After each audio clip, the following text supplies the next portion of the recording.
Lovely to be with all of you this afternoon, and welcome. I've had a good long time to dwell with and reflect upon the teachings that I'll share with you today, the texts. And I just feel filled with a sense of reverence for what I have the privilege of conveying to you. So what you'll hear today are not really my teachings, because I'm not nearly brilliant enough to come up with anything like this. This is almost entirely drawing on the teachings of the Buddha himself, mostly from the Pali Canon. And so my task here would be simply to do my very best to clarify what is here taught by Shantideva, by the Buddha himself, other great masters, and not distort it, not add on things that are not there, not subtract things that are there. So to do my very best to present this with cognitive intelligence. I have almost about 5 pages of notes here. So this may not be so much a lecture, but a seminar this afternoon. And so I encourage you to get really comfortable, because it's 5 pages that all fit and are thoroughly integrated with each other. So if I should stop abruptly, it would be like playing, performing a piece of music and then just stopping 2/3 of the way through. And so I really would like to be able to play. This is a composition here, and I'd like to play it for you, all of it. And so after about 90 minutes, if I'm not finished, which is very possible, we can all have an interlude. A little break, 20 minutes, just rest, and then come back and finish up. But I'll encourage you to come back, because the last section is the grand finale. It really is, the grand finale. To provide a little bit of context that is already there for this one lecture here. There's a lot of context before and after, and I think you'll understand what we're doing here better if you see the larger framework. Right towards the beginning of January 6th, I began a series of lectures that were highlighting each of the 6 types of intelligence within the so-called 6-fold matrix of mental balance, which I've developed in collaboration with other Dharma friends. And so in that first talk in January, it was entirely couched within the framework of Mahayana Buddhism. And so starting with cognitive intelligence, including aspiration, motivation, intention, I highlighted the perfection of cognitive intelligence, which is bodhicitta.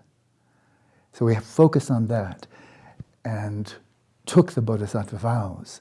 And so we began with the highlighting the perfection of cognitive intelligence, the most sublime of all motivations and intentions to achieve perfect enlightenment for the sake of all sentient beings. I cannot imagine there's anything higher than that. And then in that same talk, then we covered the ethical intelligence, again within the context of Mahayana, as we reviewed the Bodhisattva vows, went through them, discussed them, practiced them. So the first 2 out of 6 were covered in the very first lecture. 6 weeks later, in February, then I gave a talk on the 3rd type of intelligence, attentional intelligence, and drawing again, it was a very Buddhist talk, focusing on Buddhist sources for developing shamatha, which is all about developing attention, mindfulness, introspection. And so that was the 2nd talk. Now what comes next, after cognitive, ethical, and attentional, is then cognitive intelligence. That's a big one. It's a huge one. They're all very, very important. But the cognitive is enormously important. Cognitive intelligence. As we cultivate cognitive intelligence, we apply remedies for cognitive disorders of 3 kinds, and I'm going to be very concise here. So this will be a very high-density talk this afternoon. I'll do my best not to go off into interesting tangents, but stay close to the core. But the most deleterious, harmful, injurious type of cognitive disorder is what I would call a cognitive hyperactivity disorder. Now, many of you know attention hyperactivity ADHD, attention hyperactivity, attention deficit disorder, too much, too little, right? Well, as there can be too much, too little, and also dysfunctional attention, where we're simply attending in a way that's very harmful to ourselves and possibly others as well. There's also something we can call a cognitive hyperactivity disorder. Now, we've all experienced this, and always to our disadvantage, sooner or later. It doesn't turn out well. In fact, one can say in a purely Buddhist context, the root of all suffering is a cognitive hyperactivity disorder. Now, what do I mean by that? A cognitive hyperactivity is where we are projecting things on reality by imagination, by assumption, by belief, but we're superimposing, projecting things on reality that are not there. In other words, we're kind of in a fantasy realm, but then we fuse what we're projecting on a reality, which didn't belong there. It wasn't already there. We are superimposing, and then from our own perspective, we completely conflate, fuse what reality is presenting to us and what we're projecting. So we can no longer tell the difference. Now, this turns out to be really, really critical, and this will become clearer and clearer as we proceed. Now, particularly because we are prone to these superimpositions, these false projections, they can blind us to things that are right there in plain sight, and we don't recognize them. And that would be a cognitive deficit disorder, where something is there, it's evident, and we don't see it. And somebody said, but it was right there. How could you not notice it? And you didn't even notice you weren't noticing it because your cognitive biases, cognitive projections, assumptions, beliefs, blotted it out. So even though it's right there, you can't see it. And as far as you're concerned, it doesn't exist. Now, I'm not going to give examples, but there are countless examples of both.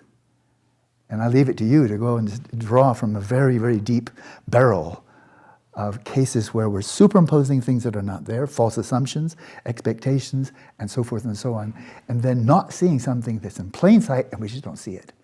And then take those two and combine them like a toxic cocktail, a poison cocktail, and then you have cognitive dysfunction, where we're completely warping our apprehension of reality, the way we experience reality, by adding things on, subtracting things out, shake and stir, and then we come up with a mishmash that's just an expression of our own confusion, and yet we take it seriously. We take it as the gospel truth. We think we're seeing with 20/20 vision, but nothing could be further from the truth. So cultivation of cognitive intelligence is precisely designed to overcome these disorders, cultivate greater and greater, sharper, deeper, faster, clearer cognitive intelligence, and that's a direct path to liberation.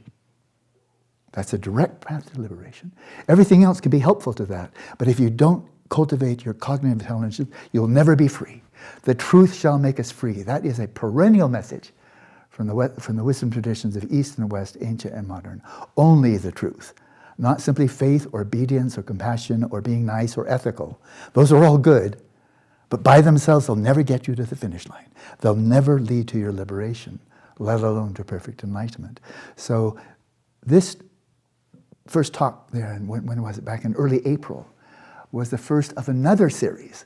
So we covered cognitive, ethical, attentional, and then I brought in this series called Believers, Contemplatives, and the Future of Human Civilization. Catchy, huh? Catchy. Oh, wow. And then the subtitle, A Buddhist Response to the Current Meta-Crisis. The whole array of crises, unprecedented and catastrophic, that we're facing right now.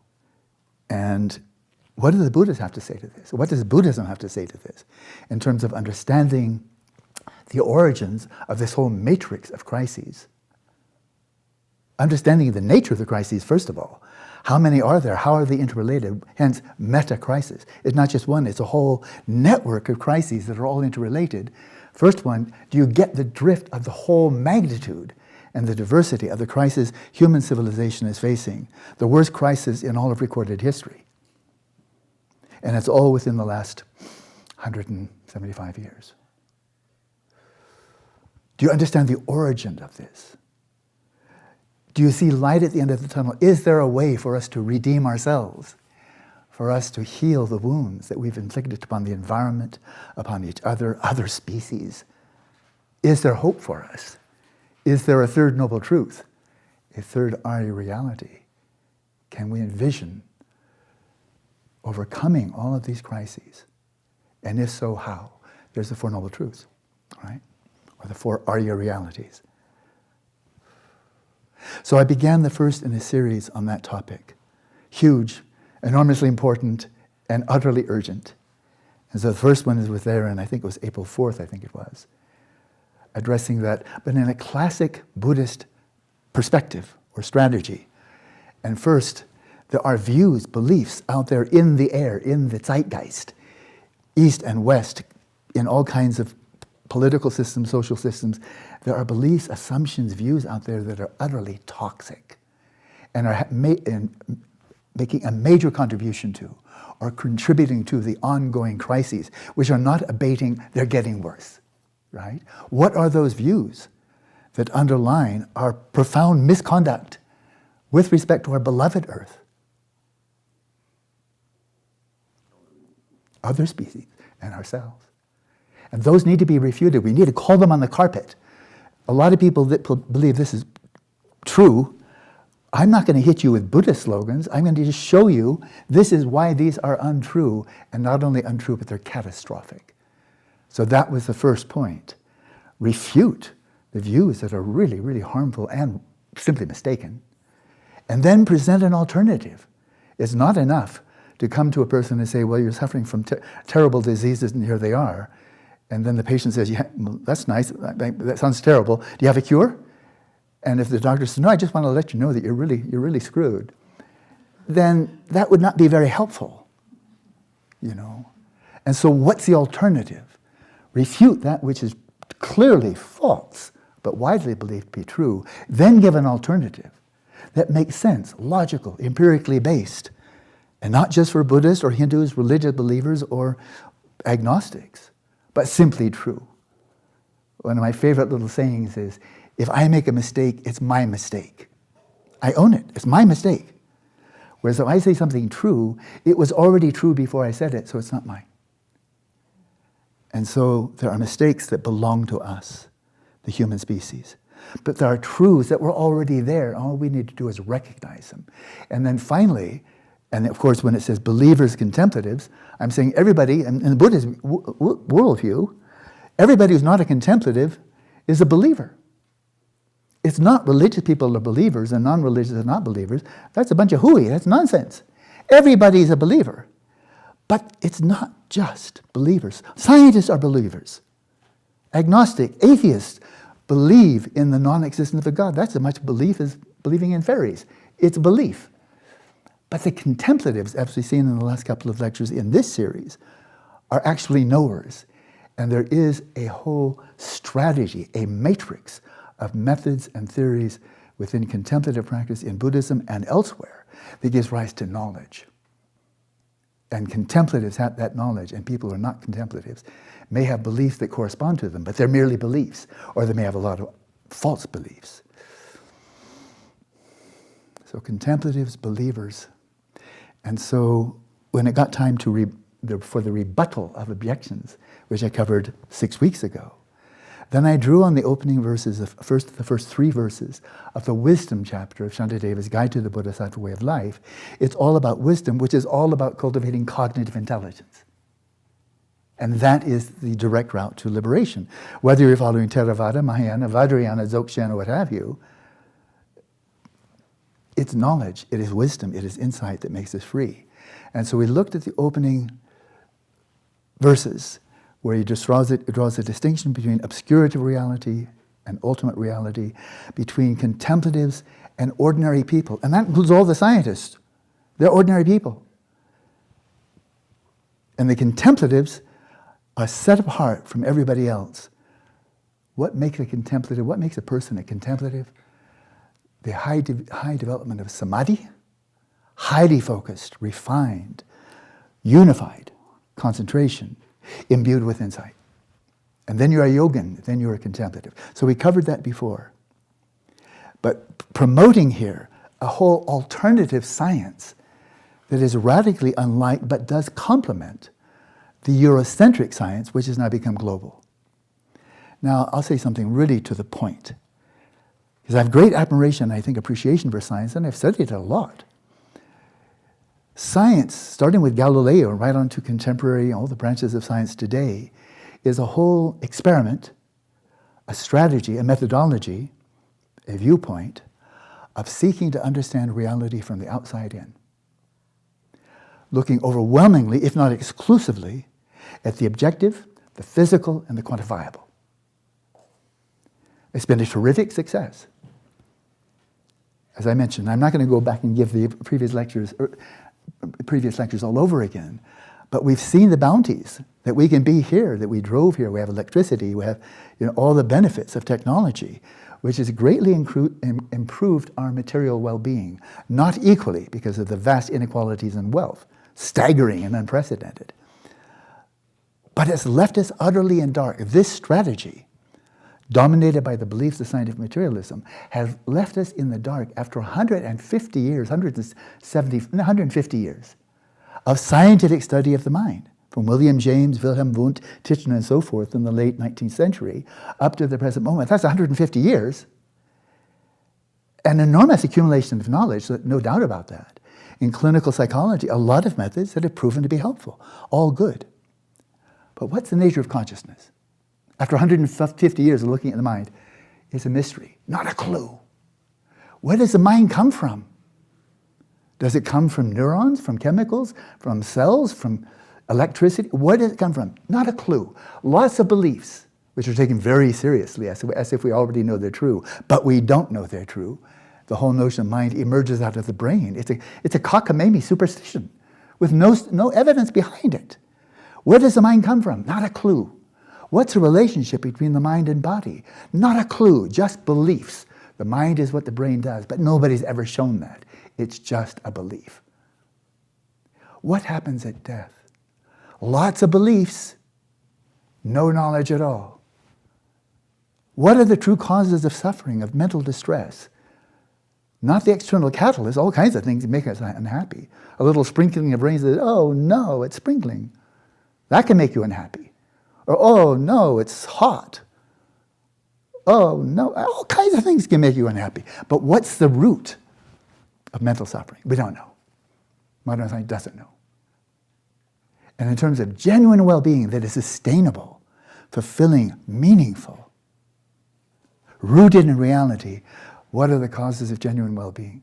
Don't know. So all the biggest questions about the mind, we are completely in the dark. Terrific success looking outwards, but we haven't even begun to develop refined methods for looking inwards. We haven't even begun. No progress in 150 years. So imagine if astronomy started out that way, with no telescope, and your approach to understanding the sun, moon, planets, stars, and so forth is by observing the behavior of stargazers.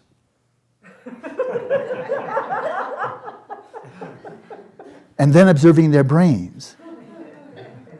And then occasionally glancing up as a stargazer yourself. And it sure is purty. It sure is purty. Where would we be if that's what we had for the last 400 years of astronomy? Where we are right now with the study of the mind. Observing the behavior of other people, interviewing them, and studying the brains of other people, and getting a lot of information that's pretty much useless. That is not shedding any light at all on the most important questions. So believers, contemplatives, it's largely the worldview that is now endemic, that lies at the root at the meta-crisis we're facing. So now, that was a series, began on April 4th, I believe it was, and then I didn't really finish the first part with the refutation and the presentation. Continued just 2 weeks later, broke the rhythm, and continued there. April 18th it was, I think. And then the last time, on January 1st, as I recall, again returning to this sequence, believers, contemplatives, and future human civilization, but now the rebuttal of objections, right? And that was the last time we met. And so I covered only 3 out of 6 of the opening verses of that wisdom chapter. So this is a very smooth segue from the last lecture to the beginning of this one, I'll address now 3 more of the opening verses of the wisdom chapter. That will be the conclusion of the rebuttal of objections. When we tell the scientific community or the press or the general population, hey folks, you've got a great science, but it's only told us about the external world, and it really hasn't brought us greater meaning. It's not reduced our mental afflictions. It's not made us more ethical. It's not made us more virtuous. It's, in other words, a total belly flop, a complete catastrophe, not success, of actually improving the inner quality of human life. That's kind of important, and our education system ignores that almost entirely as we prepare students to find hedonic pleasure through the acquisition of wealth, power, and prestige. That's kind of a lame excuse for education that misses the whole point of being human. And that's what we have now. As the Tonliness has said, modern education, which you find in India, in China, in Singapore, everywhere, is all focused outwardly to material success, with hardly any insight, let alone education, to really cultivating the mind and finding greater mental health and well-being, cultivating 6 type of intelligence. So in other words, there's a lot of good things we can do because so much isn't being done. And with no notion of converting anybody to a particular religion. No notion at all. Okay, now with that preamble, that was already 24 minutes. So don't expect a really quick finish on this one, because I haven't even gotten to the first line. Come to Shantideva now, this absolutely brilliant 9th chapter. And there are whole books written just in commentary to that chapter. I've written one myself, I translated it.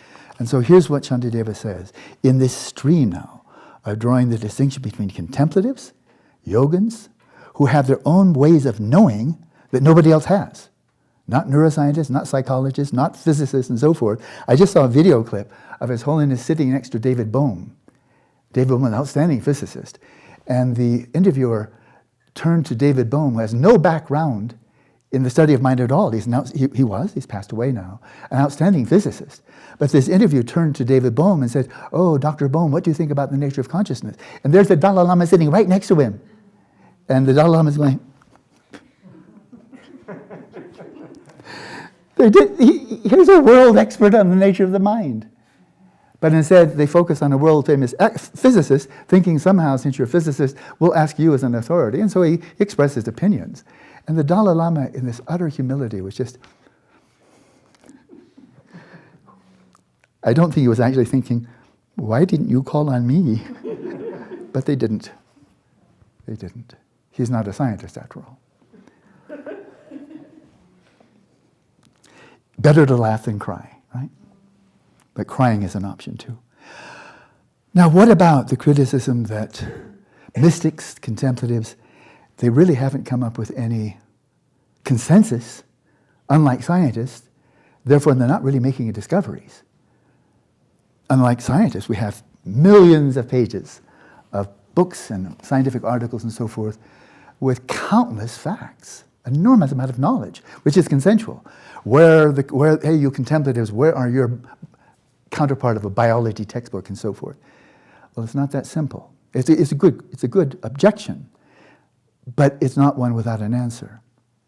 And that is, we just sporadically, you walked into a library, and eeny, meeny, miny, mo, you pick up a book on astronomy by Ptolemy, and then one by Einstein, and then one by Galileo, and then one by Frischio Capra, and you just helter-skelter pick a whole bunch of them out, and you see, there's no agreement here at all.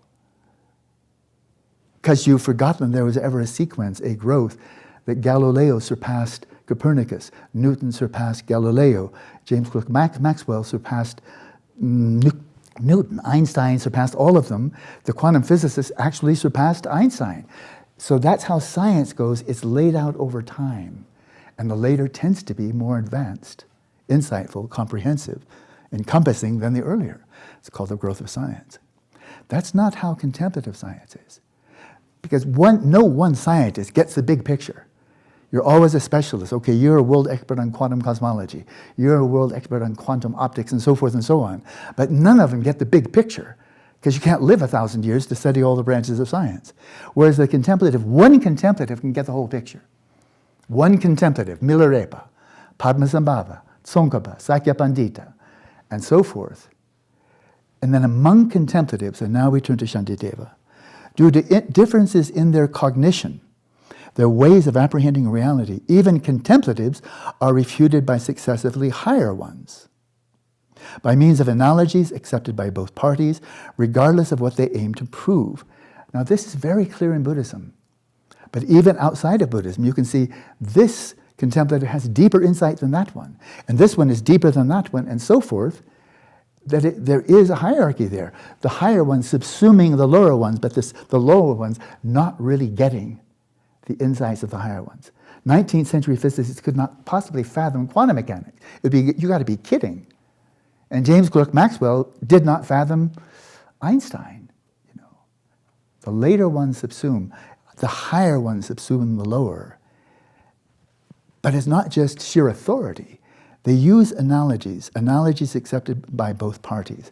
There are analogies, for example, classically in Buddhism, there are 10 analogies of illusion, phenomena like dreams, like mirages, like optical illusions, like et cetera, et cetera. There's 10 of them. But then now exactly what do you mean by the nature of that analogy? So amongst themselves, they can differentiate themselves. This is more comprehensive, more advanced than this one here. And that's been true going back to the earliest times. Just like in physics. Galileo went beyond Kepler, et cetera, et cetera, et cetera. The later ones subsume the earlier ones. The earlier ones may not simply fathom the later ones at all. So there's the first point. And moreover, the contemplatives, just like the most brilliant physicists, recognize other brilliant physicists of their caliber, whereas the lower ones really can't fathom it, but the higher ones can fathom the limitations of the lower ones. But the creme de la creme know who the other creme de la creme are. Well, that's true of physics. It's also true of contemplative. In the Buddhist tradition, Dingo Khyentse Rinpoche, Ling Rinpoche, Dujum Rinpoche, and so forth and so on, these were the creme de la creme. They all recognized each other as you are at the top of the peak. You are the creme, And the lower ones revere the higher ones if they get it, and the higher ones recognize this is lower. Okay. Now this is an objective truth, and it is a science, but radically different. Hallelujah. Because it's not following the same footprints of the Western strategy of understanding the mind, which has been largely a massive failure. With numbers of psychologists, psychiatrists increasing exponentially since 1950, and the rates of mental disease also increasing simultaneously. Something's amiss there. Let's go to a second. Verse, ordinary people, non-contemplatives, ordinary people are believers, including scientists. Ordinary people conceive of things as being real. Almost all scientists do. They're metaphysical realists. They think the world's really out there, and what we're perceiving is some likeness of it. And the aim of science is to fully represent completely what's already out there. Ordinary people conceive of things as being real, inherently existent, just as they see them, and not as being like illusions. Now, in fairness, we can say, wait a minute, scientists actually, many scientists don't do that. Back in the 16th century, the early 17th century, the vast majority of human beings thought the earth is stationary. And all you have to do is open your eyes and you see there's the sun coming up, and there's the moon coming up, and there's the planets moving around, and there's the stars coming up, and there's the stars going down. Earth is stable. It's still. It gives us an objective perspective on all the orbital movements around us, including all those pretty 3,000 stars all circling around us. And that's what everybody saw. Because you can see it. Who can't see that the sun is rising? And Galileo said that's illusion. That's an illusion. The earth is spinning. If it's spinning, then why are we not all thrown every which way? Because, oh, my goodness, the earth is spinning very rapidly. Why are we not flying into the air? And it's round, well, then why don't people in South America all fall off? As if there's a real south and a real north. Because if the people who discovered the planet were living from South America, they probably would South America on the north. Because there's nothing south about south. It's just that the people in the north look down on them. you people down under. Except for it's down under from what perspective? Just as you think you're up over. So it's silly. But that was the first huge step. Your whole perception of the stars, planets, sun, and moon is illusory. You're fundamentally wrong. It's an illusion. The sun doesn't come up. The earth is spinning, and they're not all moving around us. We are moving around the sun, but then they thought the sun was stationary. They learned better later. But this is a fundamental distinction between ordinary people who are trained neither in science, nor in philosophy, nor in contemplative practice, theory and practice. They see things, and they think things exist as we see them. And they're not like illusions. This is called naive realism, that things exist just like they appear. If that were true, we just don't need philosophy at all. But philosophy from the earliest times has said things appear this way, but in fact, in contrary to that, the way they actually exist is different. Scientists have been telling us the same thing. And contemplatives, going back to the early Hindu swamis, Maya, Maya, Maya, the whole world is Maya, it's illusion. But then the Buddhists might say, exactly what do you mean by that? Because people mean different things. And we'll find this is true across the boards. But in this respect, there is disagreement between contemplatives and the ordinary people, between contemplative and scientists, and among different scientists, they also have different views of the illusory nature. Okay, I could elaborate, but I want to keep going. That's the second verse, and now the third one. Even the objects of direct perception, what we hear directly, we see directly, we feel directly, even the objects of direct perception, such as form and the like, visual forms, shapes and colors and so forth, are established by consensus. We say it's direct perception because a whole bunch of people agree by consensus. And not by verifying cognition. Not because one person can say, I'm perceiving this and I'm an absolute authority, my perception is absolutely valid. No, nobody can say that. But when you get a whole bunch of people agreeing, then we say, okay, we have a consensus. But Shantideva counters, that consensus is false. If you have a whole bunch of people in a mental asylum, and they all have the same paranoia, well, even if they do a vote, all the inmates with paranoia and all the staff who don't paranoia, and there are many more inmates than staff, the inmates don't win. It's not a democracy. And likewise, even a whole bunch of people agree on something, and I can give all kinds of political examples, which I won't do, but a whole bunch of people agree, it doesn't make it true. It just means a lot of people think the same thing, and maybe they're all deluded in the same way. And that happens all over the place. And so that consensus is false, merely that the masses all agree on something. The masses have agreed on terrible things. Anti-Semitism, racial cleansing, the inferiority of people with different skin pigmentation, the inferiority of women. I mean, there were centuries in which that wasn't even questioned.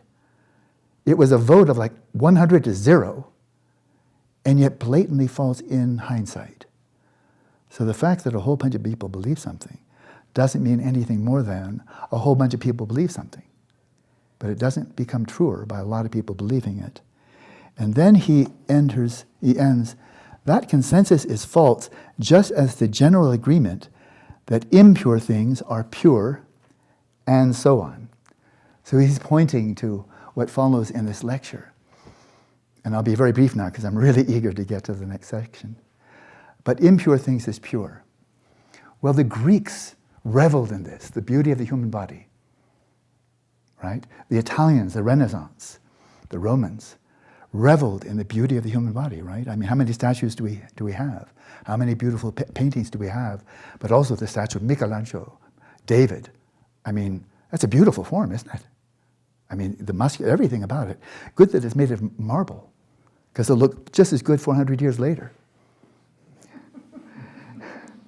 Whereas if you actually took the body of a 16-year-old youth and put it in a room by itself and just fed that person, gave food and drink, but with no toilet in the room, and just fed and fed and fed, after 3 days, the person would be walking around in his feces with pools of urine all over the floor. His body would have a stench that nobody could stand. Everything came out of his mouth would be impure, his spittle. What comes out of the nose is disgusting. What comes from the pores is sweat and grease. And then there's body odor, and that's why perfumes were invented a long time ago, not to make people smell nice, but to cover over the stench of their bodies.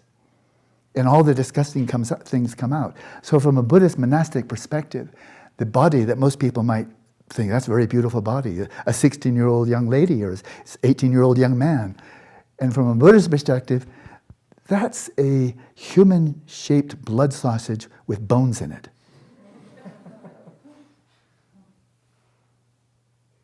And the older it gets, the uglier it gets. And when it's dead, then it's the ugliest. And that's the treadmill we're on, aging, birth, aging, sickness, and death. But we look at the body, we adulate the body. So many pictures of nude men and women and so forth, getting all panting. But it's seeing that which is impure, decaying, impermanent, approaching the grave, and saying, oh, wow, oh, beautiful, that person would really make me happy. So that's just one of many ways. We'll see more. We'll see more momentarily. But in terms of the sequence, let's just run through this quickly within the context of Buddhism.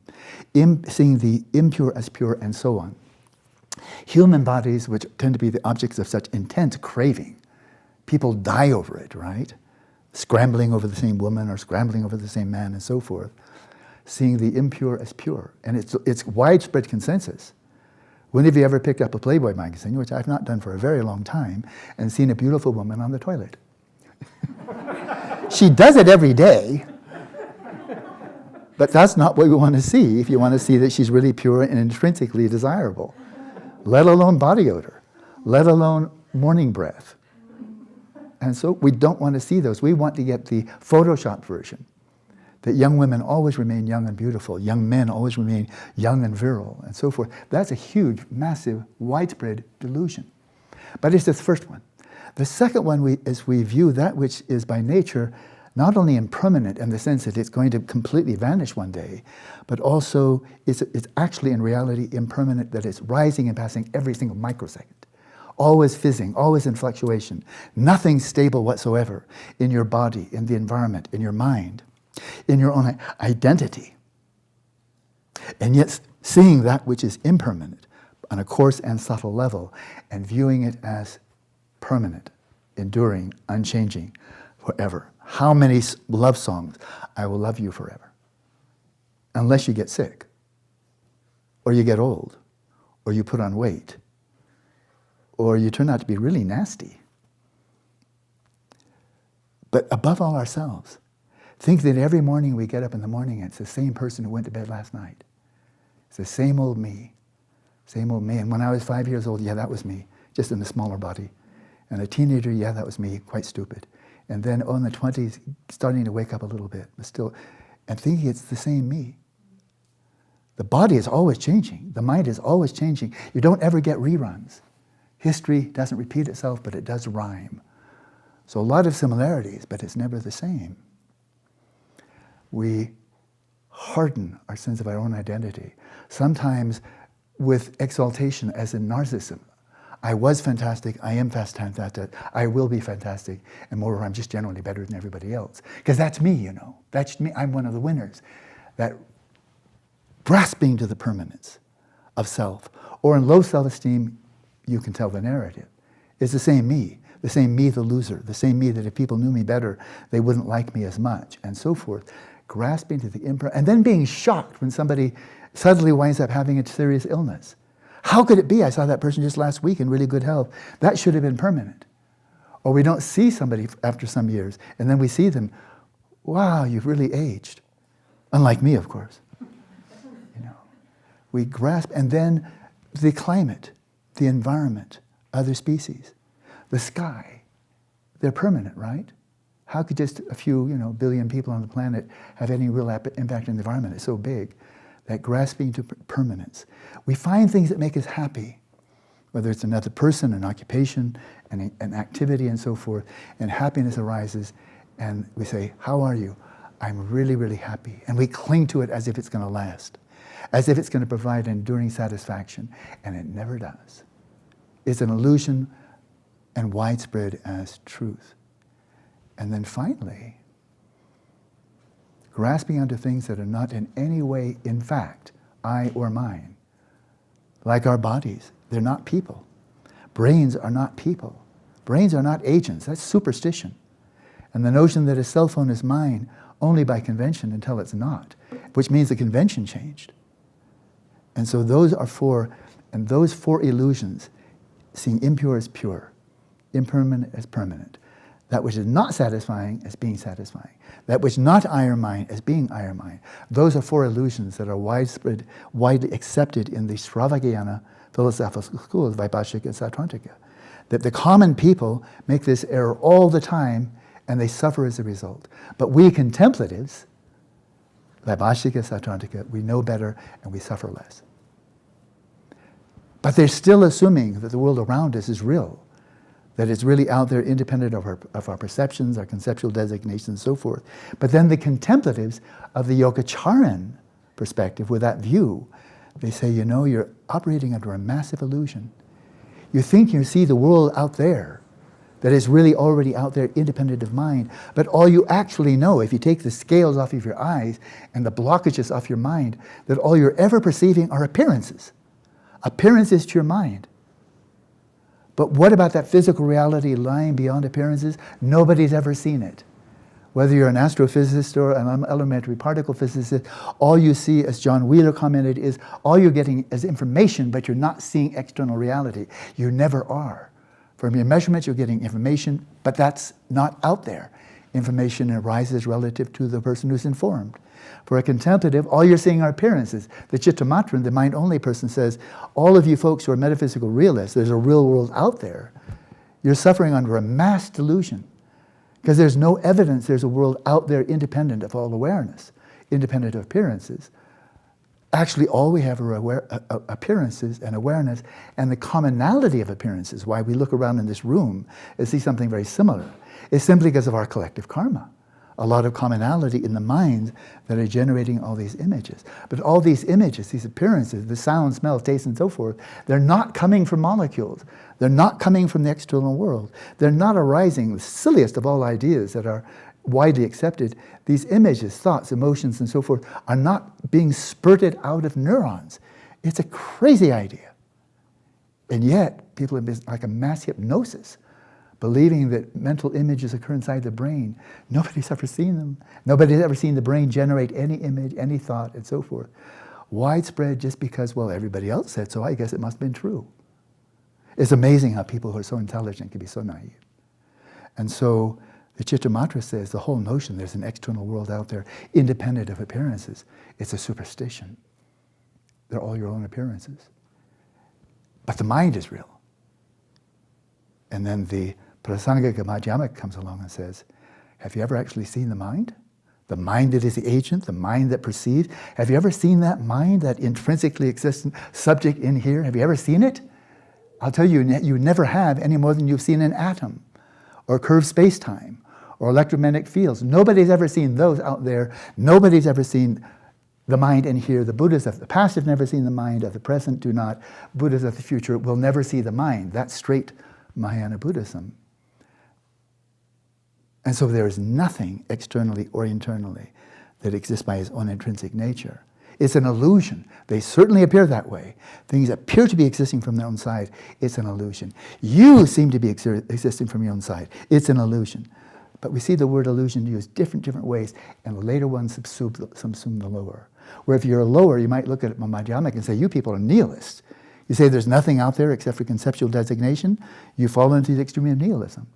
And the Madhyamaka could say, well, let's just not talk for a while. Why don't we just get back to something you can understand? Really. So that's Shantideva. And now, I have a real treat.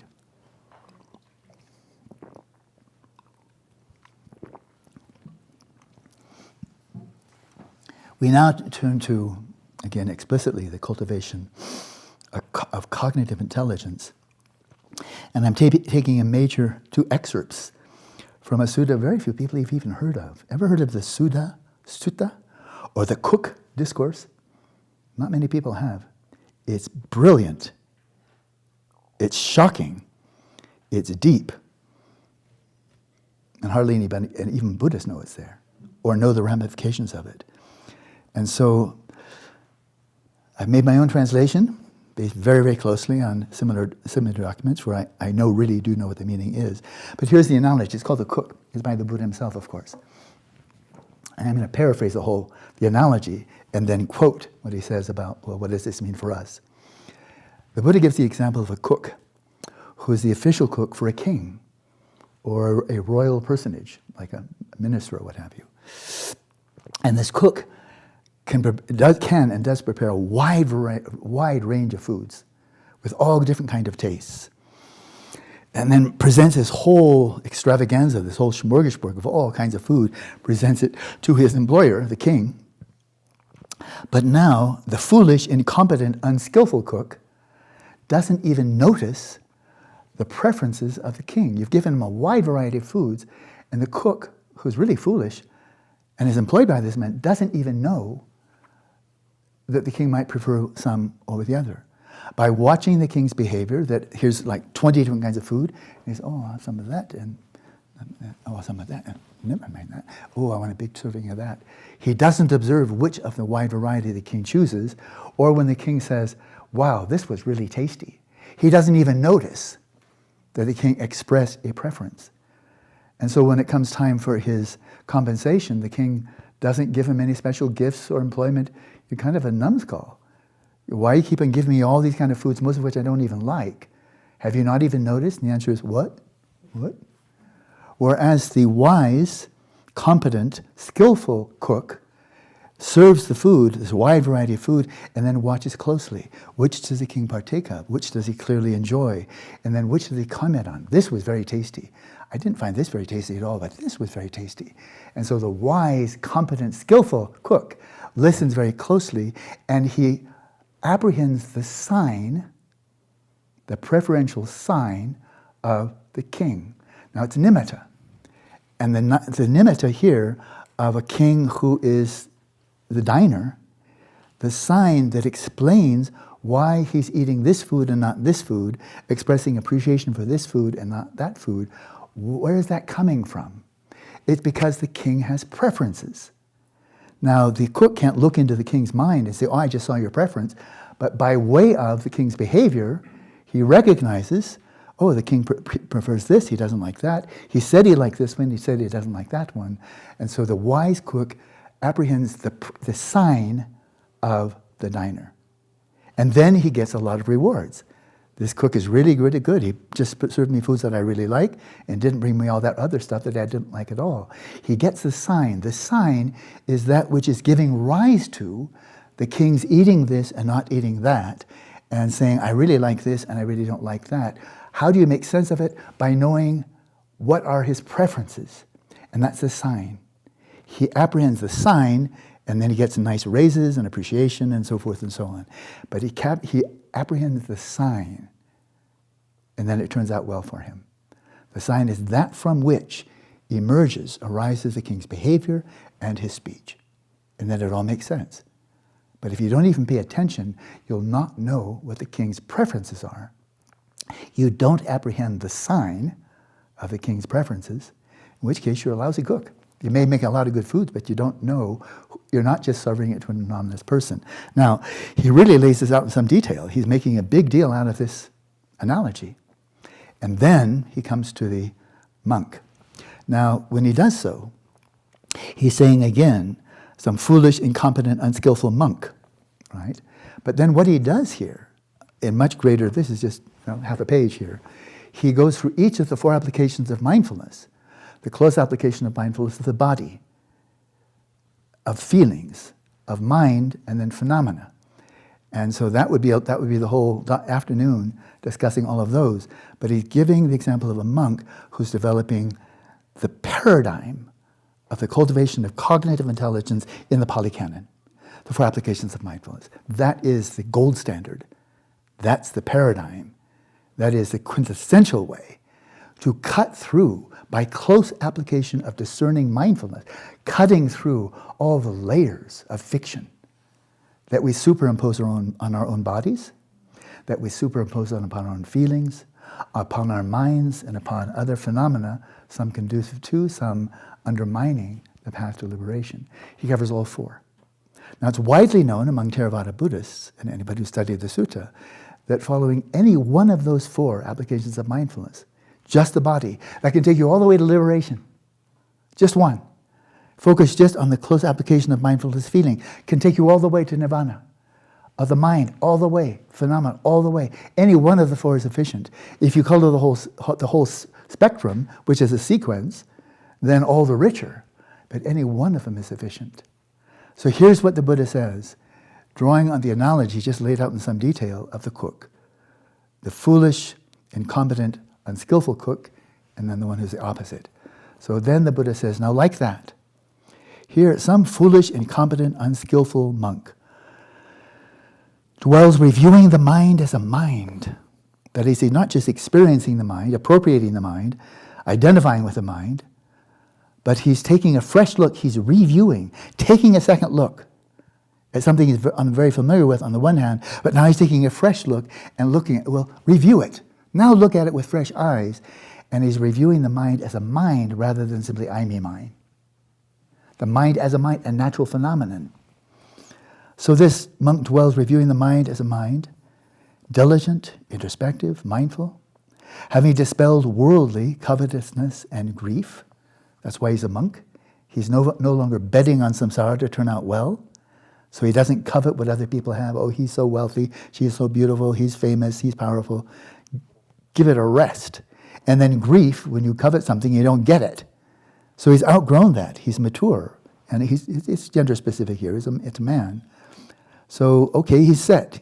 But then while reviewing the mind as a mind, his mind, this foolish, incompetent, unskillful monk, his mind does not become concentrated. He tries and tries and tries, and it doesn't get unified. His obscurations, the 5 obscurations, you remember those, that are dispelled by shamatha? His 5 obscurations, are not abandoned. They're not even diminishing. Something's amiss. And he does not apprehend that sign. He's not apprehending the nimitta. What nimitta? Preferences? What? And then he continues. He does not dwell in happiness here and now. He doesn't find happiness in this lifetime. And he attains neither mindfulness nor introspection. He tries to cultivate them and he fails. It's like Prometheus pushing the rock uphill and he's having to roll down on again and again and again, practicing, rolling down. He doesn't attain mindfulness or introspection. What is the reason for this? Why is this monk who's diligent and all of that, why is he failing, not finding even happiness in this life, let alone getting some real realization? What is the reason for this? Because monks, and the Buddha is addressing them, but because monks, that foolish, incompetent, unskillful monk does not apprehend the sign of his own mind. So it was just an analogy, the preferences of the king. He doesn't apprehend the sign, the nimitta, chittasa nimitta. He doesn't apprehend the sign of the mind. You should be intensely curious at this point. What on earth is he talking about? The sign of the mind. The preference was the impetus behind the origin, the source of his eating this and not eating that, praising this food, not praising that food. That was the origin. What is the sign of the mind? Because he didn't apprehend it, and therefore his practice to cultivate cognitive intelligence turned out to be a failure, and he doesn't find happiness in this lifetime because he didn't apprehend the sign of his mind. What's the sign of the mind?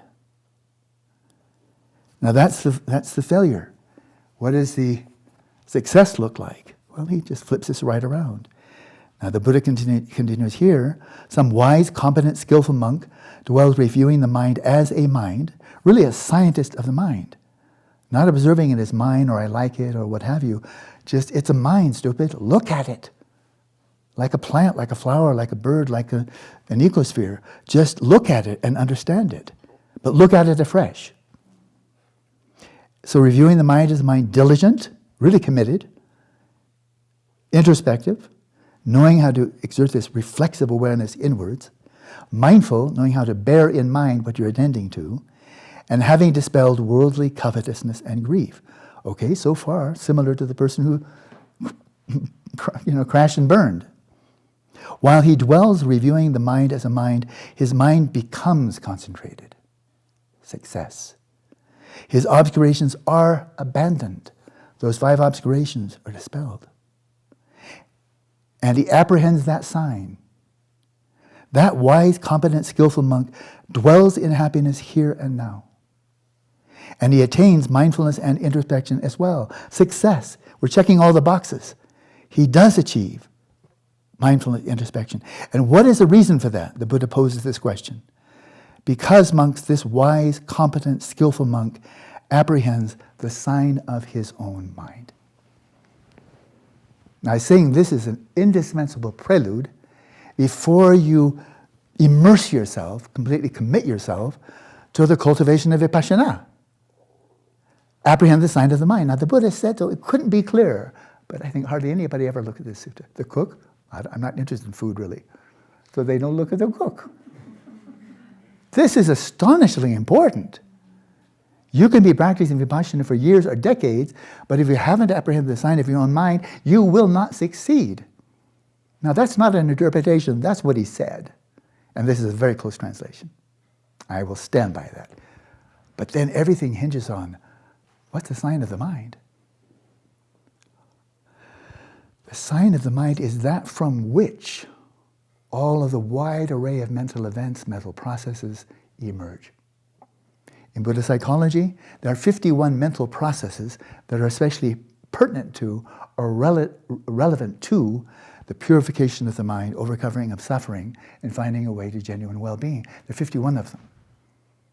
This is what's dished up to you every day. You are the diner. And this is what dished up in every day with these tens of thousands of thoughts. Emotions, desires, memories, fantasies, hopes and fears, mental afflictions and virtues, among these 51 courses that are served to us. 6 of them are primarily toxic. 20 of them are derivatively toxic.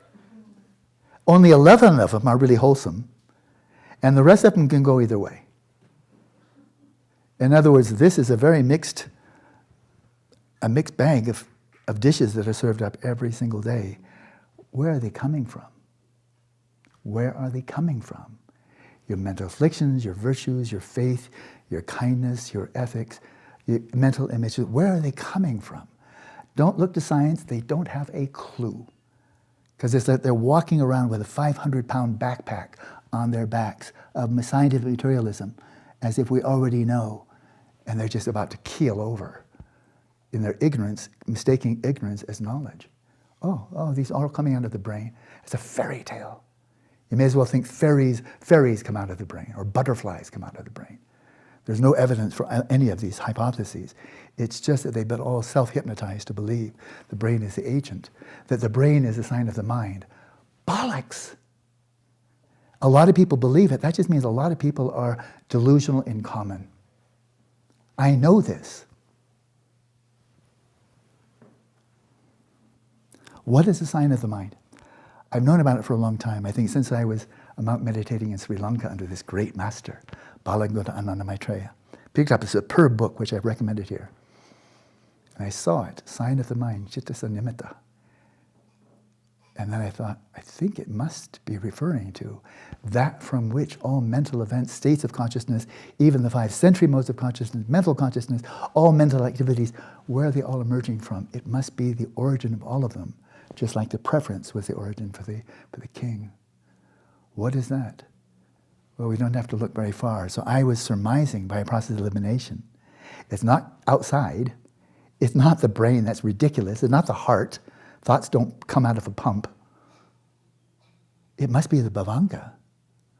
The bhava-anga, the ground of becoming. It must be the bhavanga. Because I couldn't think what else it could possibly be referring to. That subtle continuum of consciousness that carries on from lifetime to lifetime, into which we are immersed when we fall into deep dream and sleep, which is all that's left when we faint, which is all that's left when you come to the culmination of the dying process, which is all that's left when your coarse mind dissolves upon the achievement of shamatha, access to the first jhana, and all that remains is the bhavanga. I thought it must be. And then just over the last couple of months, I found a commentary, a definitive authoritative commentary, and lo and behold, I was right. And here it is. And it's very technical here, but this is an authoritative Pali commentary, and I quote now, "The sign of the mind refers to the final moments of sense sphere consciousness, or ordinary consciousness of 6 kinds, Before one achieves jhana, just before you fully achieve, like the first jhana, for example, just before then, there is the final moments where the senses have withdrawn, mental activity has withdrawn, and this corresponds to the bhavanga, the ground of becoming. I felt a lot of satisfaction when I read that. My intuition was right, but I couldn't imagine how I could have been wrong, and it turned out I wasn't. The bhavanga, Pali term, Theravada term. So now let's just linger here a little bit. And I'm citing again major authoritative sources in the Theravada tradition. The bhavanga is the natural, unencumbered state of the mind. For it is the mind of the very last moment of a person's life. That is the bhavanga in the form of a falling away mind, the natural mind. And I give my source. It's in the Theravada Abhidhamma. And then Nagasena, who lived in the 2nd century before the Common Era, a great arhat, an authority. He's come to the end of the road. He's an arhat, speaking to the king Menander. And this is not a quote, but a very clear summary of what he said. The bhavanga is like the radiance of the sun, for it is naturally pure and radiant. It is the resting ground state of consciousness, which is not turned towards the senses, the visual, auditory, and so forth. And it acts as the foundation for the process of non-karmically active life. You've gone dormant. It's not accruing new karma here, of which it is the characteristic factor, the state it returns to when not doing anything else. Neti, neti, neti, neti. You're not directing your attention to the 5 sensory fields. You're not directing your attention to the mental field. You're not involved in mental activity. Everything is calmed down. Shi, ne, serene stillness. That's the etymology of shamatha in Tibetan. Shi, ne, serene stillness. All the activities of your psyche have all gone dormant. But rather than just going comatose or unconscious, you're luminously, brilliantly, purely, vividly aware, but of not much. It's like being incandescently lucid while in deep, dreamless sleep. And that's your natural mind. On a relative level, you have settled your mind in its natural state. That is not a human state of consciousness. It's not configured by the brain, or gender, or culture, or age, or anything else. It's unconditioned on a relative level.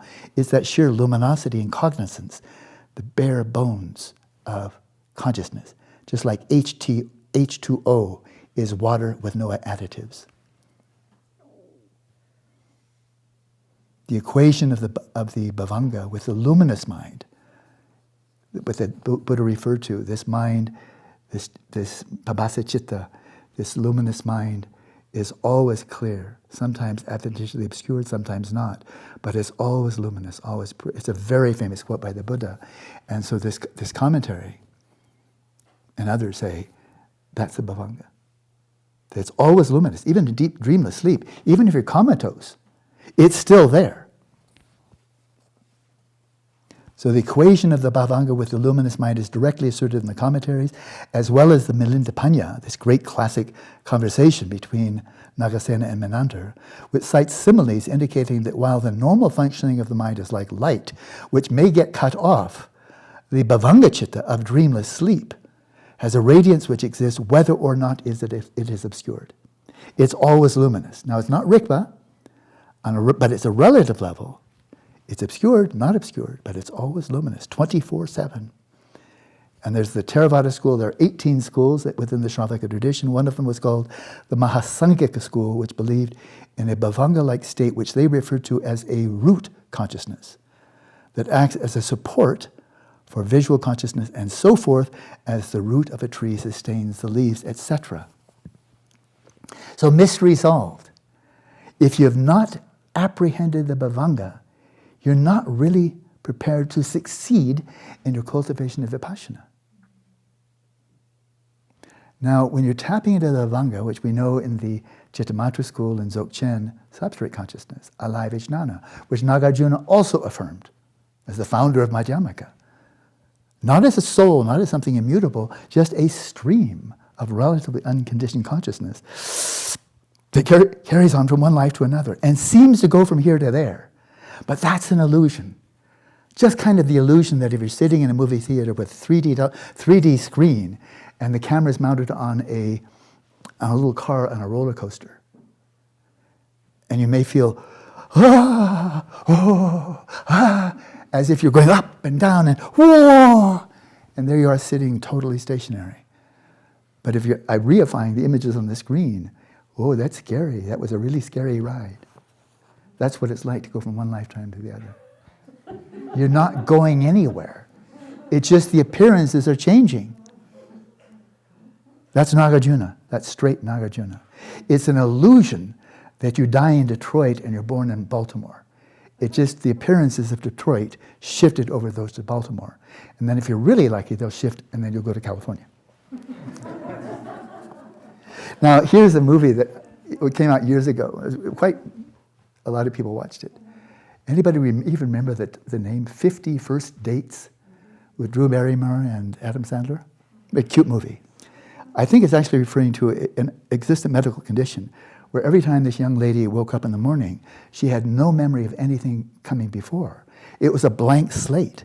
So you have this boyfriend who was courting her, but every time he'd come, he was a complete stranger, and he had to win her over every single time. Because every time it was a blank slate. 50 first dates. You know who's had far more than 50 first dates? You and me. Every time we're born, apart from a few exceptions here or there, we've completely forgotten who we were in the last lifetime. In other words, yesterday. We'll wake up and, wow, where am I? Wow, wow. We don't have a clue who we are. We don't have a clue who we were.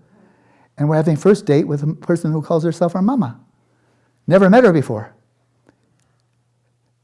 Can imagine life after life, every time you die and reborn, you're having a first date with samsara? And you can't remember anything you've learned, the mistakes you made, the triumphs you achieved. Every morning is a first date. And it's awful. You have no history. You don't have a clue who you are because you don't know who you have been, and you do not know who it will be tomorrow because tomorrow you're going to be a blank slate all over again. That really is awful. And we've just gotten accustomed to it. Or we smooth it over and say, oh, you only have one life to live. Dream on, dude. Dream on. The evidence against that is massive. The evidence for it is zero. There's no evidence at all that consciousness simply terminates at death. None. They don't know the origins. They don't know how it exists, how it interfaces with the body. Then scientists have no more idea what happens in death than plumbers or gardeners or frogs or toads. Having not a clue doesn't mean you scientifically don't have a clue. It just means you don't have a clue. And so every time we die, we fall asleep. Drift back into the bhavanga, just like falling asleep, drifting into deep dreamless sleep.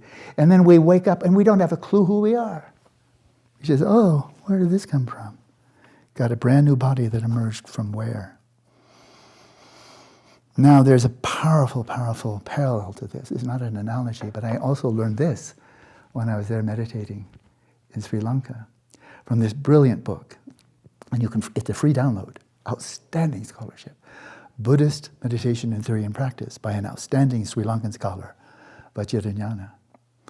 And he unpacks and makes it more modern English what Buddhaghosa wrote about 1,500 years ago of nimitta, nimitta, nimitta.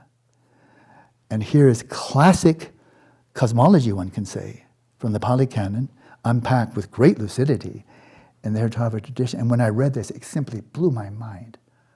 Blew my mind. And that is when you achieve just shamatha, let alone vipassana, just vipassana, and using any of the 40 techniques in the Pali Canon that the Buddha taught, all of them lead to apprehending the bhavanga. All roads lead to Rome. All shamatha roads lead to the dissolution of your mind into that subtle mind of the bhavanga. They all do, whether by loving kindness or what have you. And then there are more methods from Mahayana, focusing on a Buddha image, leads to the same place. More methods in state regeneration leads to the same place. Mahamudra and Dzogchen shamatha leads to the same place. They're all leading to this one thing, apprehending the sign of your mind. The ground of becoming. The ground from which arise all mental events, but also all these appearances. Visual, auditory, and so forth, tactile. Your emotions, feelings, desires, they're all emerging from this ground of becoming, the bhavanga. Now the bhavanga, which carries on from lifetime to lifetime, is also, nominally speaking, the repository of all your memories from all your lifetimes and all your proclivities, habitual propensities, karmic seeds, metaphorically, are all stored in that continuum. So I have it on good authority that when you fully achieve shamatha and you've tapped into and are dwelling in that stream of the substrate consciousness, aka subtle stream of mental consciousness, aka bhavanga, you're tapping into the repository of all your memories, which means you have a very, very good chance of having more than intuitions or hunches or beliefs, but actually seeing, oh, these are memories from my past life. In other words, it's no longer a first date. You remember who you were. Know thyself, says the Delphic oracle. And Socrates says, although I know this oracle, I still don't know myself. You don't know yourself unless you know who you were. If you think you came out of a vacuum, that you popped out of nothing, which is impossible, if that's who you think you are, then you don't know who you are. If you think you came out of brain, that's just nuts. Now you know who you are. Stupid, really, really stupid. But when you know who you've been, then it gives you a context of knowing who you are now, which gives you a context of knowing, in my past life, I was that. In this life, I'm manifesting as this person here.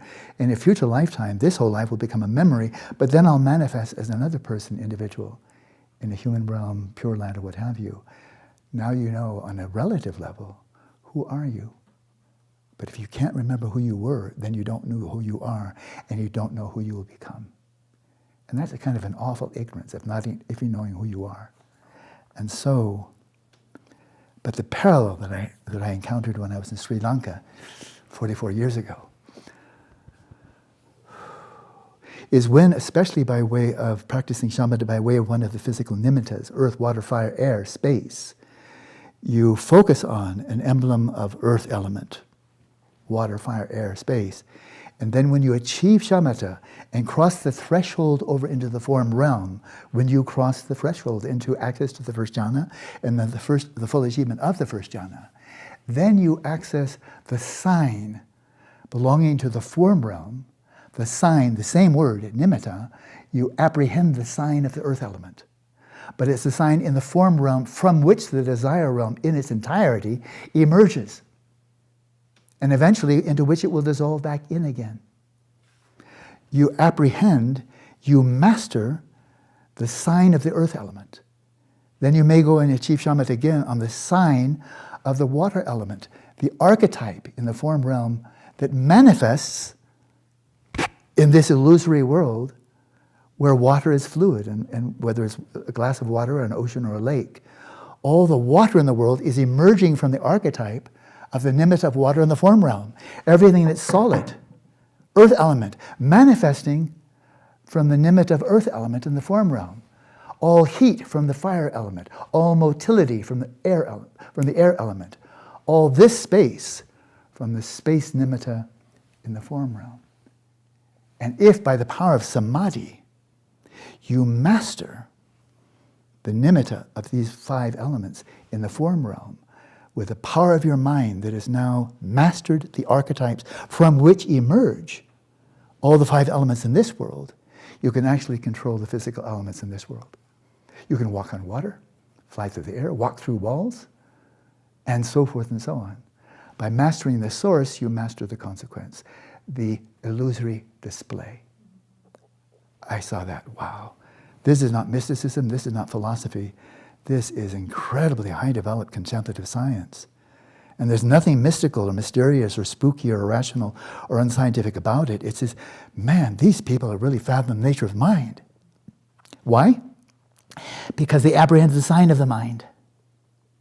Apprehending the sign of the mind, it may seem something very distant, mystical, removed. Don't think that way.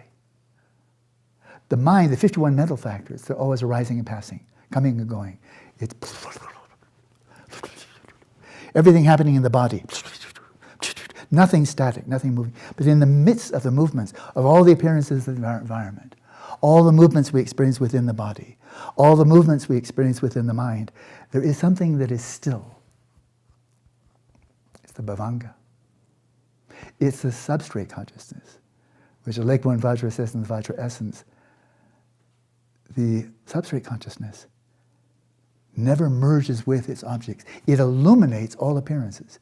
It makes manifest all sensory and mental appearances, but it never merges with them. It doesn't move. Just like the spectator in the movie theater. It never moves. And that's the still point from which you can gain some truly objective, that is undistorted and unbiased, perceptions of the movements of the mind, because you are still, you can see them in motion. Now imagine you're trying to study tornadoes from inside a tornado. You've just, waited for it, and it comes, sucks you up, and there you are being swirled up, and somebody says, "What are you doing?" "I'm studying tornadoes." "No, you're not. You are being whirled around like garbage in this tornado. You're not studying anything. You are simply a victim of this incredibly powerful force of nature." Yeah, all you know about tornadoes is they suck. I mean, literally in every way. They really, really suck. And you've gotten caught in the midst of it. You're not a tornadoist. You're just a tornado victim. But if you're outside of the tornado, then you can actually observe tornadoes without being swept up by them. If you are apprehending and identifying with every bit of the mental processes arising, you are sucked up into the tornado of your mind. And you are not a mind scientist, you are not a cognitive psychologist, you are just a victim of your worst enemy, because it torments you like nothing else torments you. Outside tormentors come and go. The inner tormentor of the mind, it goes not only throughout this whole lifetime, but it carries on with you beyond, into the bardo, into future lifetime. There's no escape. You can't drive your car so fast that you really can't stand being with your mind. Get in your car and hit, pedal to the metal, and see how fast you can drive, that you can drive faster than your mind. Mind was already there when you get there. It's that still point. Let's bring this back into something we can relate to right now. When we're sitting quietly, you can see the hurry and flurry of your mind, thoughts, images, memories, like a popcorn machine. And then you can see the body, and you hear sounds of everything. But in the midst of all of that,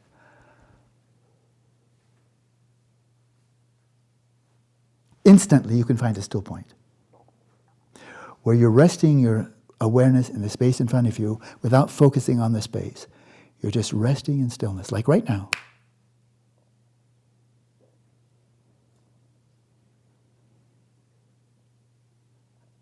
And that's a direct route to realizing your bhavanga. Just there, nothing more. Just rest in that self-knowing, luminous and cognizant awareness of its own self. And dwell there, rest there, and release everything else, all grasping, all identification with, all the hopes and fears, all the desires. Release everything and rest there in that still point. And then descend. And let everything being drawn in to that stillness until the sense fields dissolve inwards. Thoughts subside like a sandstorm that has passed, and all the sand settles. And you settle, and all the activities, all the movements, the kinetic energy of your mind all subsides into stillness that is serene and sustainable. And then it turns out to be blissful, luminous, and non-conceptual. And now you have a telescope that's firmly mounted, still, clear, lucid, stable, from which you can observe anything you like without being caught up in the turbulence. But this whole phenomenal world arises from the signs of earth, water, fire, air, and space, of the form realm. And sooner or later, this desire realm is going to spend its juice and dissolve right back into its source, back into the form realm. It takes millions of years. The Buddha saw this before anybody in modern science came up with a notion of the inflational universe and the cyclic universe. The Buddha nailed this one down 2,600 years ago. And so we come to the Dhammapada. All phenomena, all appearances, everything we experience are preceded by mentation. Now, for those who've studied the Vajra essence and other works by Dujum Lingpa, you know there's a substrate, that sheer vacuity. And it's like deep sleep, but unconscious. And then from that arises the substrate consciousness, luminous, clear, bright, radiant. From that, as we have this evolution, this genesis, the etiology of emerging into this world, from that comes a fundamental bifurcation, the klishta-manas, the nama-rupa factor, that splits space over there and awareness over here. And that's the rudimentary I am. I'm over here. I'm not over there.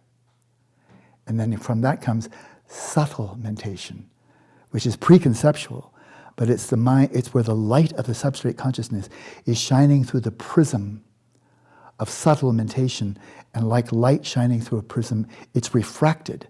And then because of subtle mentation, now we have this variety of visual forms, auditory, tactile, and so forth, and mental. But it's preconceptual, non-verbal. But all these appearances are arising from subtle mentation. No subtle mentation, you just have subject, object of awareness in space. But mentation refracts. So you get these wide variety of sheer appearances for which you have no labels because it's non-verbal and non-conceptual. And then comes coarse mentation. And that's where we objectify. That's the color of a blouse. That's the color of a camera. That's the sound of my finger snapping. That's the tactile sensation in my leg. And then we objectify. That's an appearance of that. That's an appearance of Dhamma. That's an appearance of Eva, and so forth and so on. We objectify, and now those appearances are of something which the conceptual mind, the coarse mentation, has identified. And lo and behold, we're spinning a world, and it's all coming out of mentation.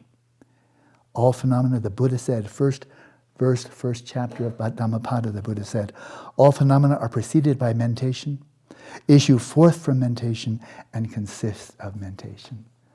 So if, like modern science, like cosmology, which I have studied, if you depict a whole universe in which the mind either doesn't exist or it plays no significant role, because it's simply an epiphenomenon of matter, you're living in a world that's purely materialistic, everything is derivative of matter, you know where that world exists?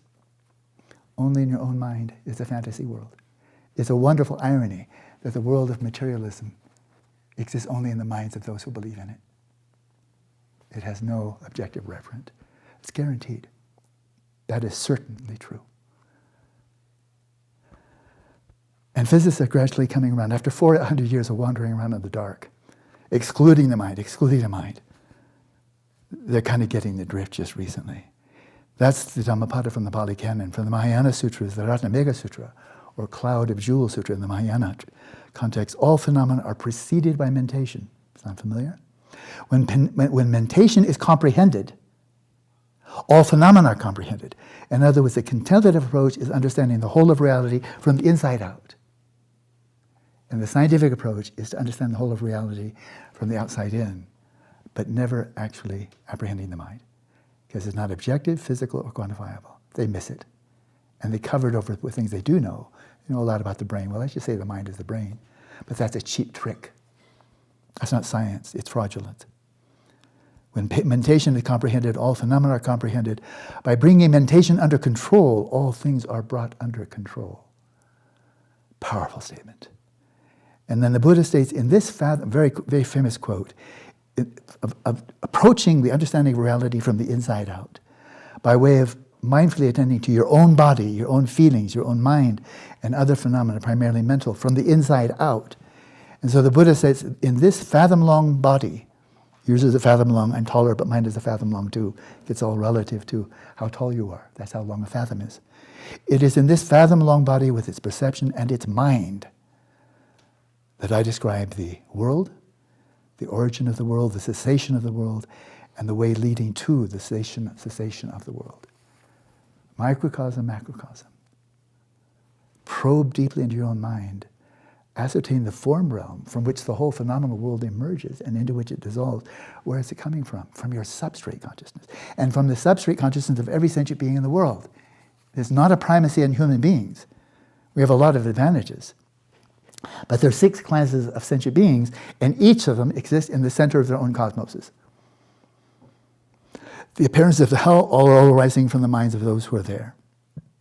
The lovely environments and celestially beautiful beings in the Deva realm, they're all arising from the substrate consciousness of those Devas who are dwelling in that realm. But apart from the experiences of sentient beings, there is no world out there at all. There's no evidence of it, there never has been. And science is rapidly approaching this conclusion. So, there's another, there's just a gorgeous sutra here. It's well known, but you probably don't know the name. It's called Sinsapa Sutta, or the Sinsapa Leaves Discourse. But it's so good, it's so rich, that I'd like for us to have a break first, come back fresh. But it's a beautiful translation, a very good translation, not by me. And we'll start there and then proceed to the grand finale after our break. I really stand in awe of just what I've been sharing with you. None of it's for me. I'm just the delivery person. But this is simply awesome. Simply awesome. And we really could rise to meet and overcome this whole array of metacrises if we just develop cognitive intelligence and start seeing things as they are and behaving accordingly. Not impossible, it's not too late. Buddhism has a lot to contribute here. And the beautiful thing is, not just Buddhists, because most people aren't Buddhists, but whoever they are, whether they're communists or they're materialists or anything else, Buddhism has something of inexpressible value that anybody can look at and see for yourself, is this true or not? It's not belief-based, it's experience-based, like science at its best. Therefore, contemplative science. So I said I wouldn't go beyond 90 minutes. It's now 89 minutes. So let's come back at 3:50. Nice break. It's not even raining now. The air is fresh. It's cool. Magnificent environment. Let's enjoy 20 minutes of just silence. I suggest maybe not chatting. And then we'll come back to a truly famous, but splendid sutra discourse.